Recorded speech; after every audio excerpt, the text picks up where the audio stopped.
Today's video is a personal one. I want to share something real, my journey of resilience as a mother, a woman, and a worker abroad. If you've ever felt overwhelmed and you kept going, then this is for you.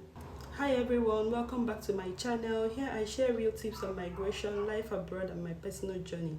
Subscribe and turn on the notification bell to receive updates. Starting a new life abroad. When I first moved abroad, I thought the hardest part of it would be adjusting to the food and the cold weather. But no, what really hit me hard was the culture shock. Now I'm going to talk about the culture shock on a separate video. It's a whole lot, okay?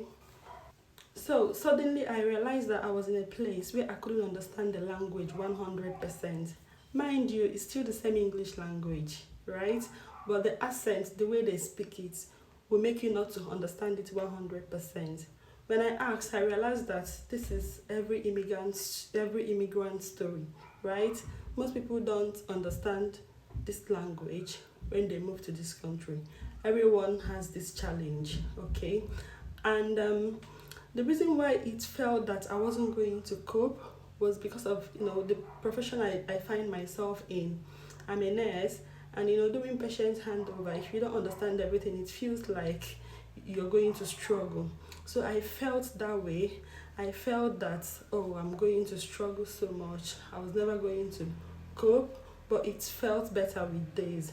And also for the fact that, when you start, you're going to be doing supernumerary. Like you'll be working under someone. So that period helped me to, get to understand it better. Acculturation took place, but I doubted myself. I was like, I passed my IELTS at first attempt.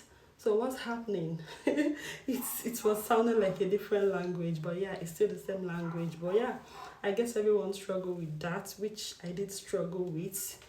Then talking about long hours of work, it's 12 hours work pattern here.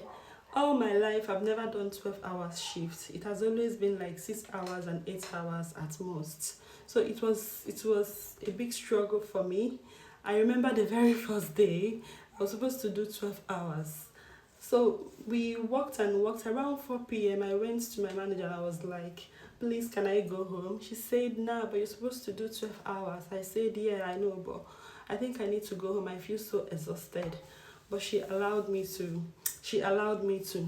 When I went home, I was asking myself, are you sure I'm going to cope?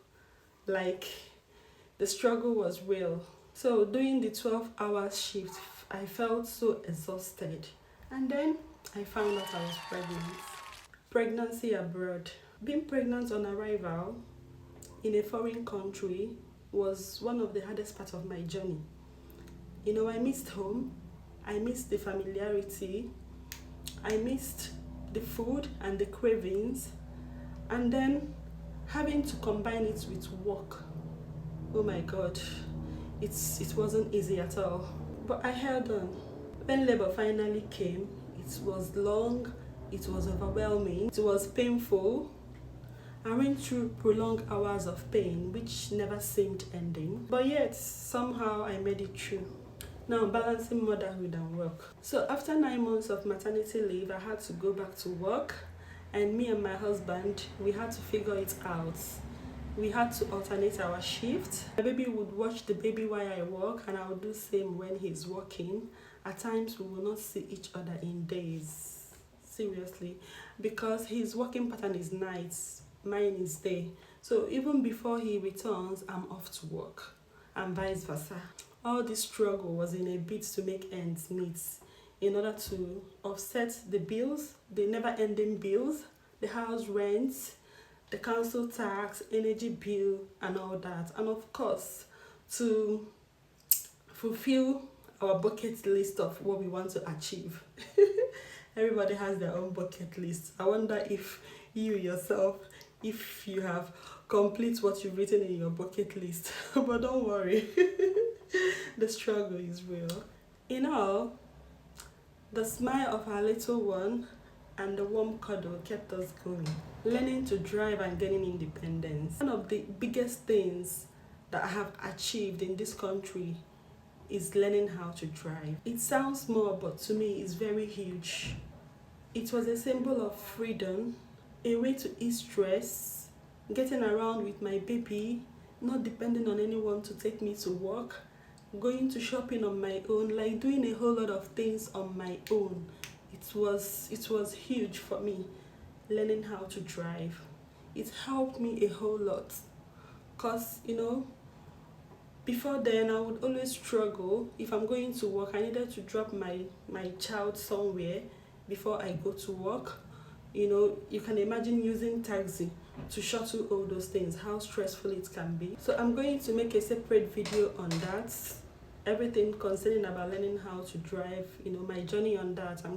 In conclusion, this journey was hard, but it has shown me how strong I really am. Motherhood isn't easy, working abroad isn't easy. Combining both, especially when you find yourself in a new environment, in a new world, is the bravest thing anyone can do. So yes, I can say that I am very brave. If you're on a journey like this, I see you. Drop a comment to share your story. You'll be inspiring someone. Don't forget to like, subscribe, and comment. And when you see someone struggling like this, if there is any way you can help, please do. My name is Ali. Thank you for watching, and I'll see you guys in my next video. Bye bye.